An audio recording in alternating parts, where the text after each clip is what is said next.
Қайрат Жолдыбайұлының «Кемел адам» кітабы кімдерге арналған? Кітаптың алғы сөзінде Қайрат Жолдыбайұлы кемел адам түсінігіне жан-жақты сипаттама беріп өткен.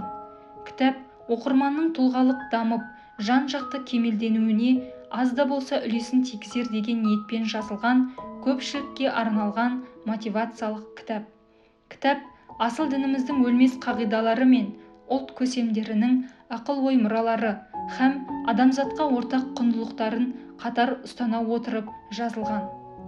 Кітап 6 бөлімнен тұрады. Кітаптың бірінші бөлімінде кемелденудің психологиялық кедергілері түсіндіріліп, түйіні тарқатылса, екінші бөлімде тән саулығының маңыздылығы, денсаулықты күтудің жолдары мен жай-жапсары баяндалады.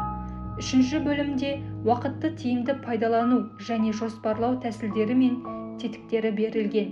Төртінші бөлімде қаржылық сауат жайлы түсіндіріліп, тапқан табысты нәтижелі жұмсаудың бағыт-бағдары айтылады. Ал 5-6 бөлімде эмоциялық зерде, яғни байсалдылық танытып, көңіл күйімізді, сезімдерімізді басқару тәсілдері мен қарым-қатынас қағидалары жан-жақты түсіндіріледі. Әр бөлім мысалдар және рухани ұстын қағидаларымен бекітіліп отырады. Егер сіз тыңдарман, кемел адам болуға ұмтылсаңыз, бұл кітап нағыз сіз тыңдайтын аудио жазба болмақ. Ендеше сізге сәттілік.